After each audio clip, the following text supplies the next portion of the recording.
One of the earliest accounts about Jesus of Nazareth, his life, death, and resurrection, was written by a man named Luke.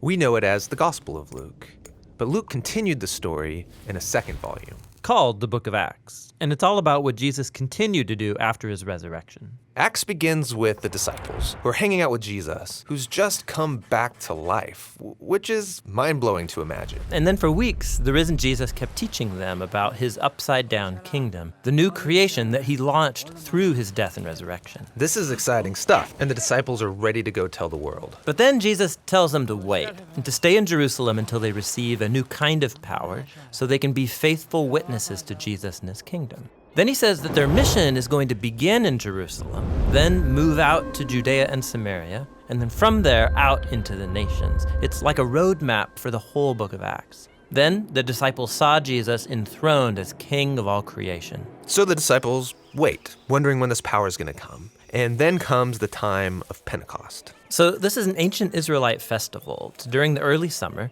and thousands of Jewish pilgrims would come back to Jerusalem from all over the world, all these different languages and cultures colliding in the city. And the disciples are together in a house, which is suddenly filled with rushing wind along with fire. Fire splinters off into tongues of fire hovering over people's heads. What's this all about? Yeah, so Luke is tapping into a repeated Old Testament theme.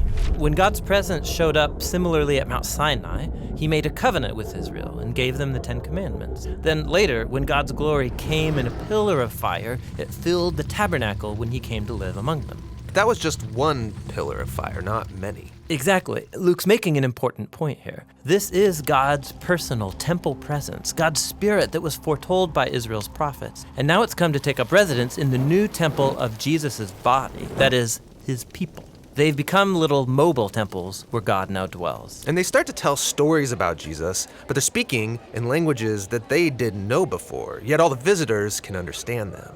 What's this all about? Well, Peter gets up to explain that this is the fulfillment of Israel's hopes based on the scriptures. God's plan was always to use the unified family of Abraham to bring peace and justice to the world. But the tribes of Israel had been scattered because of the exile. Now here at Pentecost, representatives from all of the tribes come back together and they're introduced to their Messiah, the crucified and risen Jesus, so they can now become the restored people of Israel. And thousands of them start following the way of Jesus. Which brings us to Luke's tale of two temples. So you've got the temple that Herod built in Jerusalem, where Jesus' disciples worship like the rest of the Israelites. But now there's also Jesus' temple, which consists of people. This temple's meeting together in homes all over Jerusalem, and they were approaching life in a radical new way. Right, think about it. Many of these pilgrims aren't even from Jerusalem, so they've formed these new families, and they're all depending on each other. Yeah, people would sell their stuff, provide for the poor among them. They ate their meals together. They said their daily prayers together. They were learning from the apostles what it meant to live as if Jesus is the true king of the world, and it must have been exhilarating.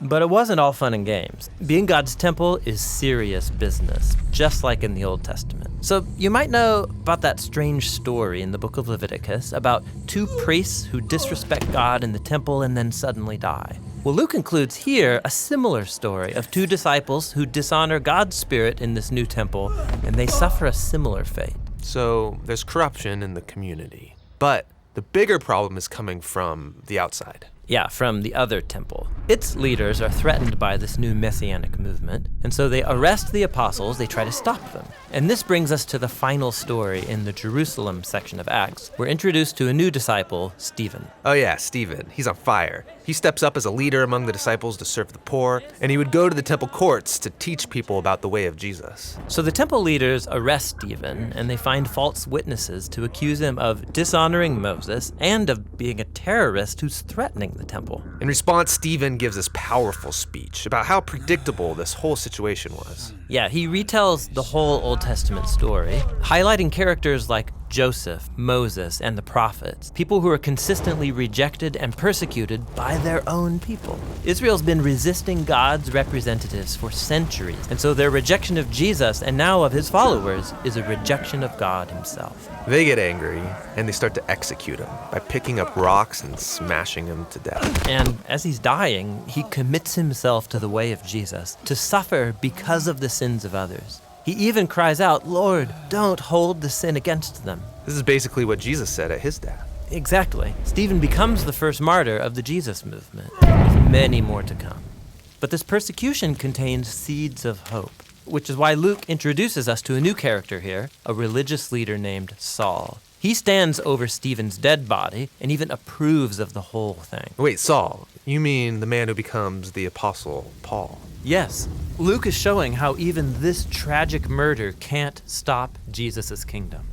And so many persecuted disciples scatter out of Jerusalem, and just as Jesus said, they head into Judea and Samaria. Now, the story of what happens there, that's what the next section of Acts is all about.